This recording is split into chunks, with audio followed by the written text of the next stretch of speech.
حالات و واقعات یہ ہیں کہ آپ نے دیکھا ہے گزشتہ چند سپین سے ہم پولیٹیکلی اسٹیبلٹی کی طرف نہیں گئے. ڈے بائی ڈے ہماری جو کاسٹ آف گوڈ ہے وہ بڑھتی چلی جا رہی ہے. آئی ٹی کو اگر ہم نے آج فوکس نہیں کیا، اس کو ہائی لائٹ نہیں کیا تو ہمارے لیے بہت مشکل ہے. آئی ٹی کو واحد ذریعہ ہے جو 5واں سیکٹر بنے گا اس پاکستان کا. کوئی پالیسی بنتی ہے تو کیا وہ آپ سے پوچھا جاتا ہے کہ ہم یہ پالیسی بنا رہے ہیں؟ پہلے غلط ایس آر او بنائیں گے، اس کو 6 ماہ ہم ریکٹیفائی کریں گے. اتنی دیر میں ہمارے انڈسٹری کا اور ہمارے جو جتنا معاملات ہیں وہ بگڑ جائیں گے.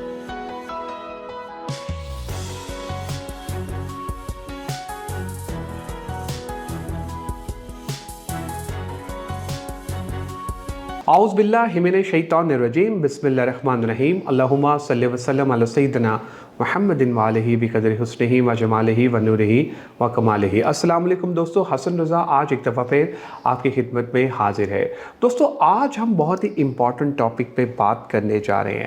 ہم دیکھ رہے ہیں کہ ہمارے ہمسایہ ممالک ہم سے بہت آگے نکل رہے ہیں. There are the multiple factors. ان کی انڈسٹری جو ہے وہ ہم سے بہت آگے جا رہی ہے.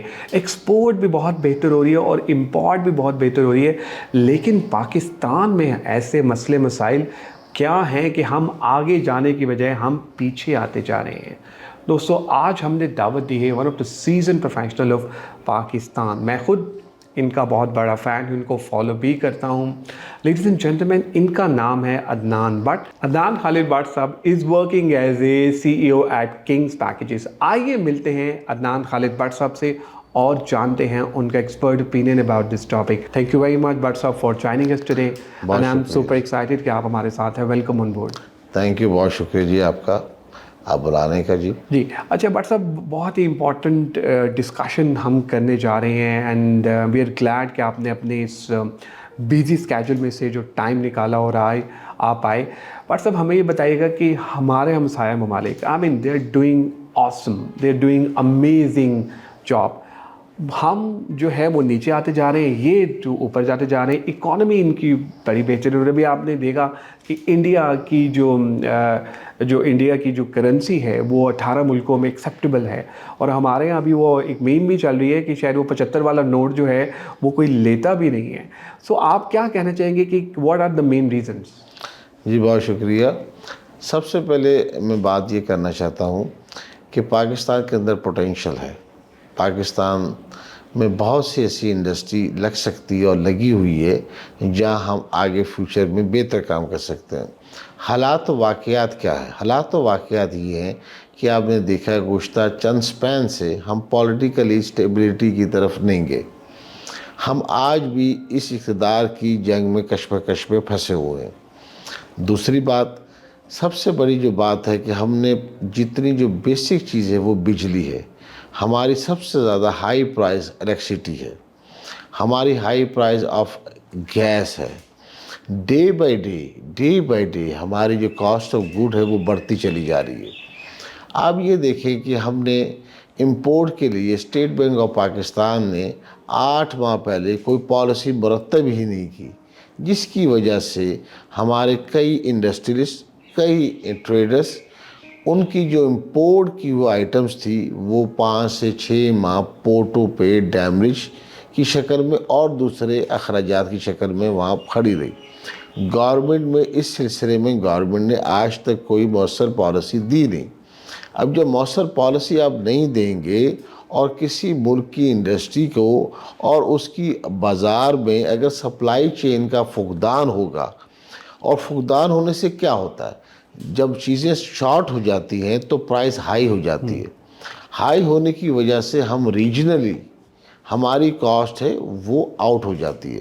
آپ نے ایک بات کی ایکسپورٹ کے حوالے سے، آپ یہ دیکھیں کہ دنیا میں ہر ملک، ہر اسٹیٹ ایکسپورٹ کے اوپر ہر وہ اقدامات کرتی ہے، ہر وہ سہولت فیسیلیٹ کرتی ہے جہاں سے آپ کا ریونیو جنریٹ ہو سکے، فارن ریمیڈی آ سکے.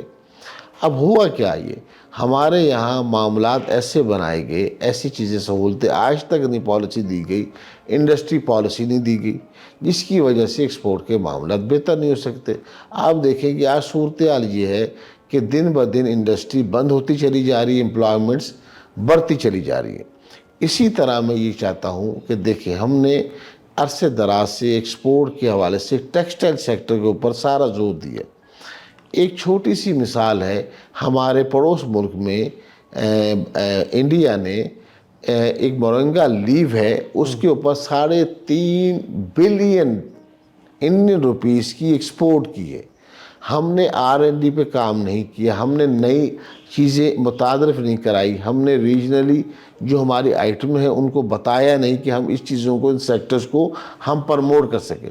میں آپ کو یہاں ایک بات کرتا چلوں، اگر ہمارے پاس آج دنیا میں جدید ٹیکنالوجی ہے، IT ورلڈ ہے، اگر ہم نے IT کو ہم نے آج فوکس نہیں کیا، اس کو ہائی لائٹ نہیں کیا، تو ہمارے لیے بہت مشکل ہے۔ IT کو واحد ذریعہ ہے جو 5واں سیکٹر بنے گا اس پاکستان کا۔ رادر دین میں اگزامپل دیتا ہوں بنگلہ دیش کی، انڈیا کی، $156 ارب کی IT ایکسپورٹ ہے، اور ہماری 2 ارب روپے کی IT ایکسپورٹ ہے۔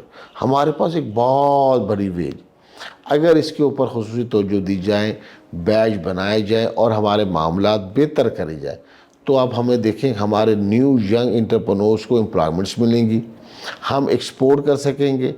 دیکھیں اب معاملات گلوبلی ریسیشن ہے، بالکل اس بات کو ہمیں مدنظر رکھنا ہے۔ ہم نے ایک ٹریک پہ نہیں جانا کہ ہم نے ٹیکسٹائل کے اوپر زور دینا ہے۔ دیکھیں ٹیکسٹائل کے حالات دیکھیں، اب آپ جس سے بخوبی واقف ہیں 5-6 ماہ سیلاب آیا، جی سیلاب کی تباہ کاریوں سے ہماری اجناس کو نقصان ہوا، ہماری سبزیوں کو نقصان ہوا، ہماری کاٹن کو نقصان ہوا۔ اگر 5-6 بلین جو بیل ہے وہ ہمیں چاہیے، باقی 5-6 بلین تو امپورٹ ہوگی۔ امپورٹ کے لیے ہمارے اپنے مسائل بہت زیادہ ہیں، تو گورنمنٹ کو چاہیے کہ مؤثر پالیسی اڈاپٹ کی جائے۔ بالکل اسی طرح فارغ نعت خالد بٹ صاحب بہت زبردست، آپ بالکل صحیح آئیڈینٹیفائی کر رہے ہیں، لیکن جب کوئی پالیسی بنتی ہے تو کیا وہ آپ سے پوچھا جاتا ہے کہ ہم یہ پالیسی بنا رہے ہیں، کوئی آپ سے مشورہ کیا جاتا ہے؟ دیکھیے ہمارے ہاں یہی فقدان ہے۔ ہمارے ہاں فقدان کیا ہے؟ دیکھیں ابھی ریسنٹلی یہ جو اس گورنمنٹ میں یا جو اور پریویس گورنمنٹ ہے، جب تک اوریجنل الیکٹڈ سٹیک ہولڈرز کو آپ پالیسی میں نہیں آن بورڈ کریں گے، آپ کوئی چیز کو واضح نہیں کر سکتے۔ ایک اور بات آپ اس پہ سب سے بڑی بات دیکھیں کہ ہم ہر سال، اور اس سال بھی ہم Lahore chamber of commerce government کو امپورٹ پالیسی کے حل کے بارے میں، لوکل انڈسٹری کے بارے میں، ایکسپورٹ کے بارے میں ان کو سولوشن دے رہے ہیں۔ خدایا ہمیں آپ ہماری سولوشن پہ غور کریں، ہمیں آن بورڈ کریں۔ ایک بڑی اچھی مثال میں آپ کو دیتا ہوں کہ جو ہمارے بیوروکریٹس ہیں، جو ہمارے وہ جو اسلام آباد بیٹھ کے فیصلے ہوتے ہیں، ان میں ایک بڑی اچھی خوبی ہے، پہلے ایک غلط SRO بنائیں گے، اس کو 6 ماہ ہم ریکٹیفائی کریں گے، اتنی دیر میں ہمارے انڈسٹری کا اور ہمارے جو جتنا معاملات ہیں وہ بگڑ جائیں گے، Agreed. اور جب ہم اسے چینج کریں گے تو پتہ لگے گا فسکل ایئر ختم ہو گیا۔ کیوں آپ آسانیاں نہیں پیدا کرتے؟ نمبر 1 آج تک دنیا میں انڈسٹری کو بڑھوت کے لیے، اس کو آگے لانے کے لیے ہر گورنمنٹ 1 ونڈو آپریشن ہے۔ ہمارے ہاں 1 ونڈو آپریشن نہیں ہے۔ ہمیں انوائرمنٹ سے NOC لینا ہوتا ہے، ہمیں لیسکو سے کنیکشن لینا ہے، ہمیں گیس سے کنیکشن لینا ہے، ہمیں EOIB سے، اور بلا سے کرنا ہے۔ خدایا گورنمنٹ چاہیے لوکل انڈسٹری جتنی یہاں لگے، لوگ جو ہم باہر پرموٹ کرتے ہیں، دیکھیں ہم باہر وزٹس کرتے ہیں، باہر ڈیلیگیشن لے کے لاہور چیمبر آف کامرس کی طرف سے جاتا ہوں، وہاں لوگوں کو پرموٹ کرتا ہوں کہ don't see from the eyes of media of Europe, یعنی باہر کے دنیا کی میڈیا کی آنکھ سے مت دیکھیں، آپ یہاں آ کے دیکھیں، ریالٹی بہت اچھی ہے، یہاں امن ہے، یہاں سارے وسائل ہیں، اور یہاں بہت سی چیزیں حل ہیں، پر آج تک گورنمنٹ 1 ونڈو آپریشن نہیں کر پائی۔ آج بھی گورنمنٹ اگر سیریس ہے اور چاہتی ہے کہ انڈسٹری لگے، ایک تو لینڈ سستی دے، 1 ونڈو آپریشن دے، وہ جسٹ فائل دے۔ آج ہم دیکھیں کہ ہم انڈسٹری انڈیکس کے اندر 134ویں نمبر پر ہیں، تو ہم کب بڑھیں گے آگے؟ ہانگ کانگ میں، سنگاپور میں ایک انڈسٹری والا جاتا ہے، ایک ڈپارٹمنٹ میں ٹیبل پہ فائل رکھتا ہے، اور تمام جتنے لوگ ہیں، جتنے سیکٹر ہیں، جتنے اس انڈسٹری سے وابستہ لوگ ہیں، وہ اس چیزوں کو NOC دینے کے بعد انڈسٹری ودن اے ڈے ہم دے پاتے ہیں۔ ہم آج تک وہ نہیں دے پائے۔ اچھا تیسری بات، ہماری گروتھ کیوں نہیں ہو رہی؟ انڈسٹری پھل پھول نہیں رہی، معاشی پہیہ چل نہیں رہا، ٹریڈرز مارکیٹ میں ریل پھیل نہیں ہے، معاشی سرگرمی کمزور کیوں ہوگی؟ اس کے لیے میں ابھی بھی کہتا ہوں کہ ہمیں مساق جمہوریت نہیں چاہیے، ہمیں مساق معیشت چاہیے۔ جو بھی آئے اس کی ایک پالیسی ہو، وہ 10 سال کی پالیسی ہو، اس کے اوپر ہم اس ٹریک پہ چلیں۔ وہ تمام ایسے وائٹ ایلیفنٹس جو ہمارے اوپر بوجھ ہیں، جن کا سالانہ 7-8 روپے ہم بھرتے ہیں، جس میں پی آئی اے ہو گیا اور بہت سے ایسے ادارے ہیں جو اس ملک کے اوپر بوجھ ہیں، اور ہمارے اس ٹیکس دینے والوں کا جو ٹیکس دیا جاتا ہے اس کے ذریعے سے اس کو پیسے دیے جاتے ہیں، ان تمام کو آپ پرائیویٹ پبلک سیکٹر میں دے دیں تاکہ وہ خود ادارہ بن جائے، خود کفیل ہو جائے اور اپنے وسائل سے خود پیدا کر سکے، نہ کب تک ہم گورنمنٹ سپورٹ کرے گی۔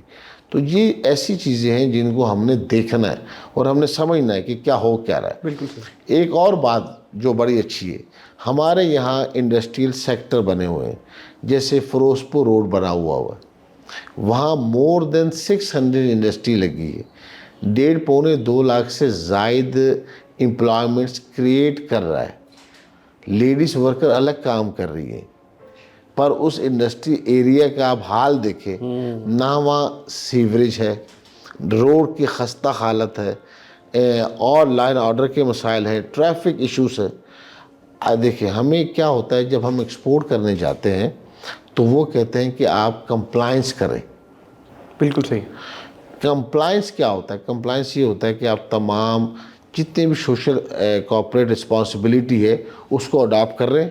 ہمارے یہاں تو کوئی نظام ہی نہیں ہے۔ اگر کوئی فارن گیسٹ ہمارے یہاں آ جائے، وہ دیکھے کہ باہر ٹوٹی ہوئی سڑکیں ہیں، پانی کھڑا ہوا ہے، ٹریفک کا بے حجم ہجوم ہے، ساری چیزیں، تو آپ مجھے بتائیں وہ کیا میسیج لے کے جائے گا؟ تو گورنمنٹ کو چاہیے کہ جو انڈسٹری سیکٹر بنے ہیں، خدایا اس کے اوپر پیسے لگائے، اسے ایک رول ماڈل بنائے، اسے انڈسٹری زون بنائے تاکہ زیادہ سے زیادہ پروموٹ ہو سکے، اور جو ہمارے فارنر کلائنٹس آتے ہیں یا فارنر کسٹمرس آتے ہیں ان کو ایک اچھا ایٹماسفیئر نظر آئے۔ بالکل صحیح۔ اچھا Adnan Khalid Butt sahib, you are working as a ماشاء اللہ vice president at Lahore chamber of commerce, تو ذرا ہمیں بتائیے کہ کون سے انیشیٹوز جو ہیں جو چیمبر آف کامرس لے رہا ہے انڈسٹریلسٹ کے لیے؟ دیکھیں، سب سے پہلے میں آپ کو بتاتا چلوں کہ لاہور چیمبر آف کامرس کا کام ہے کہ انڈسٹری اور گورنمنٹ کے درمیان میں برج کا رول ادا کر رہا ہوں۔ ہم تمام پرپوزلس گورنمنٹ آف پاکستان کو اور تمام متعلقہ اداروں کو ہم بھجواتے ہیں۔ اچھا، ہم یہ شکایت کا انبار نہیں لگاتے، ہم ان کا سلوشن بھی ساتھ بھجواتے ہیں۔ پر میں بڑی یہ برملا اظہار کرتا ہوں کہ بدقسمتی یہی ہے کہ جو اوریجنل سٹیک ہولڈرز ہیں، نہ وہ آن بورڈ ہو سکے اور نہ ان کی پیش کردہ جو پرپوزلز ہیں اس پہ اتنا اثر لے کے اس پہ کام کیا جا سکے۔ دیکھیں، ہم روٹ گراؤنڈ سے سارے لوگ ہیں، ہمیں پتہ ہے کہ مسائل کا حل کیا ہے، تدبیر کیا ہے۔ تدبیر دینے کے لیے جب تک آپ الیکٹڈ لوگوں کی بات کو سنیں گے نہیں، آن بورڈ نہیں کریں گے۔ میں ایک چھوٹی سی مثال دیتا ہوں۔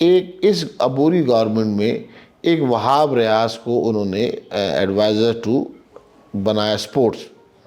انہوں نے ریسنٹلی فیو ڈے بیک انہوں نے رمضان فیسٹیول سپورٹ گالا لگایا، فنکشن کیا، اور سپورٹس میں بیڈمنٹن تھا، ہاکی تھی، کرکٹ تھی اور other activity of sports right. Mind to right رائٹ جاب اگر آپ کریں گے تو آپ رزلٹس لیں گے۔ تو اس وجہ سے لاہور چیمبر آف کامرس کی جتنی پرپوزلس ہیں، میں گورنمنٹ سے پرزور اپیل کرتا ہوں ان پرپوزلس کو غور کیا جائے۔ وہ ہماری پرپوزل نہیں ہے، وہ Lahore chamber of commerce Pakistan کا پریمیم چیمبر ہے۔ ہمارے پاس مور دین 32,000 انڈسٹریلسٹ اور ٹریڈرس ہیں۔ تو ان کی پرپوزل اگر آپ نہیں سنیں گے اور ان کی پرپوزل پر اثر نہیں لیں گے تو آپ مجھے بتائیں کہ اس ملک میں معاشی پہیہ کیسے چل پائے گا؟ بالکل صحیح۔ اچھا عدنان خالد بٹ صاحب، آپ کی ماشاءاللہ بڑی سکسیس سٹوری ہے، کنگز پیکیجز ماشاءاللہ سٹارٹ کیا، الحمدللہ بڑی کنٹریبیوشن ہے، بڑا اچھا کام آپ کہہ رہے ہیں۔ اچھا، ہم کچھ ہمارے جو فالوورز ہیں ان کی طرف سے بھی کویسچنز لیتے ہیں۔ تو ایک فالوور ہیں، the people are following us on LinkedIn, YouTube اور فیس بک کا جو ہمارا پیج ہے، وہ یہ کہہ رہے ہیں کہ بٹ صاحب سے یہ پوچھیں کہ جب انہوں نے یہ سفر سٹارٹ کیا اور اس سفر میں اور اب کے سفر میں کتنا فرق ہے؟ مطلب اس ٹائم جو پالیسیز تھیں جو گورنمنٹ کی اور اب جو پالیسیز ہیں ان میں کتنا فرق ہے؟ مثال وہی کہہ رہے ہیں، وہی پوچھنا چاہ رہی ہیں کہ جی پہلے کیا کاروبار کرنا آسان تھا جب بٹ صاحب نے سٹارٹ کیا، یا اب کاروبار کرنا آسان ہے؟ دیکھیں جی،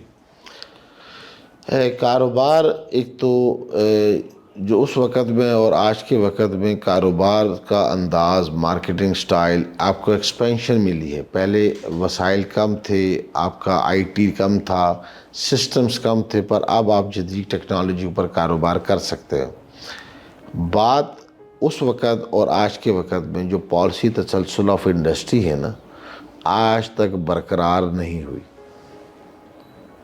آپ یہ دیکھیں کہ ٹیکس رجیم ہم بڑھا نہیں پائے، ٹیکس کلیکشن ہماری بڑھ جاتی، ہمارے نمبرز آف ٹیکس پیڈ کم ہو جاتے ہیں۔ پھر سب سے بڑی جو بات ہے، ایکسپورٹ کے ریفنڈز رکے پڑے ہیں، لوکل جتنے بھی ہمارے مینوفیکچر ان کے ریفنڈز رکے پڑے ہیں۔ پر میں یہ بات کرنا چاہتا ہوں کہ ہم نے شروع دن سے کہ ایز اے کنگز پیکیجز نے، اور مجھ جیسے اور میرے بھائی محمد عمران خالد بٹ نے، ہم نے شروع سے ایک مسلسل ایک پالیسی اڈاپٹ کی۔ ہم نے گلوبل انٹرنیشنل سٹینڈرڈز کو فالو کیا اور اس کے اوپر ہم پابند رہے۔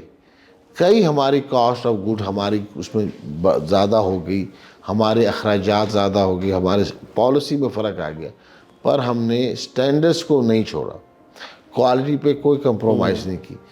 آپ یاد رکھیے گا، میرا ایک نیریٹو لے لیں کہ آپ کوالٹی پہ کمپرومائز نہیں کریں گے تو آپ لانگ وے ٹو جرنی کریں گے۔ بالکل صحیح۔ اچھا بٹ صاحب، ماشاء اللہ working as a businessman, کوئی لائف میں ایسا ٹائم آیا ہو پروفیشنلی جو آپ کو لگا ہو یار کہ مجھے لگ رہا ہے شاید یہ بند ہو جائے گا کاروبار یا مسئلہ پڑ گیا ہے لائف پہ، تو اس لمحے کو کس طرح کیٹر کیا آپ نے؟ دیکھیں جی، مجھے بڑا فخر ہے اور بڑا یہ غرور ہے کہ میں پاکستانی ہوں، اور ایز اے مسلم میں کسی مایوسی کو اپنے اوپر غالب نہیں آنے دیتا۔ واہ۔ اور مایوسی کفر ہے۔ حالات جس طرح آج قوم پر حالات ہیں، یہ حالات ایسے رہنے نہیں، اور یہ غیور قوم اس ملک کو بھی اس بھنور سے باہر نکالے گی، اور ہم پہ بھی ٹف ٹائم آیا ہے، کروشل ٹائم آیا ہے۔ پر آپ دیکھیں، ہم پہ جب کروشل ٹائم آیا، مینجمنٹ ایک پیج پر آئی، انہوں نے ٹاسک اینڈ ٹارگٹس کیے، اس کا اے پلان اور بی پلانس کیے، کٹ آف کاسٹ کیا، اس کے حالات دیے۔ آپ دیکھیں کہ کٹ آف کاسٹ کا میں نے ورڈ یوز کیا، گورنمنٹ آج کٹ آف کاسٹ کرنے پر، اپنے اخراجات کم کرنے پر راغب ہی نہیں، کوئی گورنمنٹ راغب نہیں۔ تو جب تک آپ کٹ آف کاسٹ نہیں کریں گے، اپنی پالیسی کو بہتر نہیں کریں گے، پھر معاملات نہیں ہوگا۔ پھر ایک اور بات، میں کیونکہ ہم نے اپنے جس طرح چھوٹے ادارے نے، ہم نے اپنا سولر سسٹم لگوایا، ہم نے اپنا ایک رول ادا کیا کہ ہم امپورٹ کی ہوئی بجلی، مہنگی بجلی کو، جس سے ہم تیل منگا کے ملک امپورٹ کرتا ہے تیل اور پھر بجلی بناتا ہے، ہم اس کے اندر کیا اپنا کنٹریبیوشن دے سکتے ہیں۔ ہم نے سولر سسٹم لگایا۔ تو میں تمام انڈسٹریز کو اور تمام ٹریڈرز کو اور تمام صارفین سے ریکویسٹ کرتا ہوں کہ خدایا آپ سولر سسٹم کی طرف جائیں۔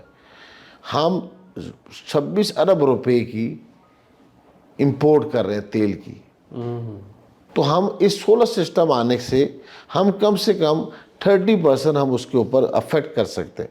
اور یہ واحد رستہ ہے جو ودن اے شارٹ سپین ہم گرڈ اسٹیشن کے اندر، اپنے گرڈ ماڈل رول کے اندر اپنے لے سکتے ہیں۔ ایک آخری بات ضرور کرنا چاہوں گا، ایتھوپیا جیسے ملک میں 98% گرین انرجی ہے۔ Yes you right. وہاں ان کی جو پروڈکشن اور جو کیپیسٹی آف بجلی کی ہے وہ تمام ہائیڈرل ہے۔ ہمارے پاس ذرائع ہیں، ہمارے پاس دریا ہیں، اور ہم ہر سال 30 بلین روپیز کا پانی ضائع کر دیتے ہیں جو سمندروں میں جا گرتا ہے۔ ہم خدایا گورنمنٹ کو چاہیے پبلک پرائیویٹ سیکٹرز پہ لا کے چھوٹے چھوٹے ڈیمز بنائیں گے، ہم آگے آنے دنوں میں وائبر رہیں گے۔ ادر اس طرح سب سے آسان کام ہے کہ آپ امپورٹ کریں اور بجلی بنائیں یہ وائبل نہیں رہے گا. بالکل صحیح. اچھا بٹ صاحب ایک اور بڑا امپورٹنٹ کویشچن ایک ہمارے فالوور کی طرف سے دا لاسٹ کویشچن. اچھا یہ ہے کہ آپ کو ماشاء اللہ بہت سارے لوگ فالو کرتے ہیں, سی ایوز جو اسٹارٹ اپ کے سی ایوز آ رہے ہیں, آپ ان کو جنہوں نے اپنا ابھی بزنس سٹارٹ کیا ہے اور چھوٹے پیمانے پہ سٹارٹ کیا ہے, آپ ان کو 1 سے 2 مطلب 2-3 میسج دینا چاہیں کہ یار یہ چیزیں کرو جو میں نے اپنے لائف میں سیکھی ہیں تو تم کامیاب ہو جاؤ گے؟ دیکھیں جی, سب سے پہلے جو لائف کی کامیابی کا سب سے بڑا عمل ہے وہ آپ کی محنت ہے. پھر آپ اپنے آپ کی جو ٹولز اینڈ ایکوپمنٹس ہیں وہ اپ ٹو مارک ہونے چاہیے. آپ کی جو انفارمیشن ہے وہ گلوبلی ہونی چاہیے. ریجنلی اور گلوبلی انفارمیشن لینے سے ہائی ٹیک ٹیکنالوجی کے ساتھ اگر آپ کسی چیز کو رکھیں گے تو ویل اویئر ہوں گے. اور تیسری چوتھی سب سے جو بڑی بات ہے وہ میں ابھی بھی کہتا ہوں, دیر از نو کمپرومائز آن کوالٹی. آپ کوالٹی وقتی طور پہ ہائی پرائز ہوتی ہے پر وہ لانگ ٹرم میں اچھی ہوتی ہے. جتنے میرے ینگ انٹرپرنورس ہیں جو اس بزنس میں آ رہے ہیں اور آنا چاہتے ہیں, اپنا ایک ہی موٹو رکھیں, محنت, ایمانداری اور ریجنلی اور گلوبلی انفارمیشن جو آپ کے متعلقہ بزنس کے حوالے سے ہو اس سے ویری ویل اویئر رہیں. بہت شکریہ جی. بہت شکریہ, تھینک یو ویری مچ, بہت شکریہ. آپ لوگوں کا ہی بہت شکریہ آج کے ایپیسوڈ دیکھنے کا. میں امید کرتا ہوں کہ آج کے ایپیسوڈ آپ کو پسند آئی ہوگی. خالد بٹ صاحب نے ہمیں بڑے زبردست مشورے دیے. انہوں نے ہمیں کہا کہ آپ نے think globally but act locally, اور آپ نے جو پریکٹسز جو اپنانی ہیں وہ پریکٹسز آپ نے گلوبلی دیکھنی ہے کہ سب سے بیسٹ پریکٹسز کیا ہیں اور آپ اس کو کس طرح سے کسٹمائزڈ کر کے لوکل بزنس پہ لا سکتے ہیں. دوسرا ان کا میسج یہ تھا کہ محنت کرنی ہے بھائی, لانگ ٹرم سوچنا ہے. دیر از نو شارٹ کٹ ان لائف. اگر آپ محنت کریں گے تو پھر آپ کامیاب ہو جائیں گے. دوستو اپنا فیڈ بیک ہم سے ضرور شیئر کیجیے گا تاکہ ہم بھی امپروو کر سکیں. دعاؤں میں یاد رکھے گا. انشاءاللہ ان قریب ایک نئی ٹاپک, نئی گیسٹ کے ساتھ آپ کی خدمت میں دوبارہ حاضر ہوں گا. Take care, bye bye.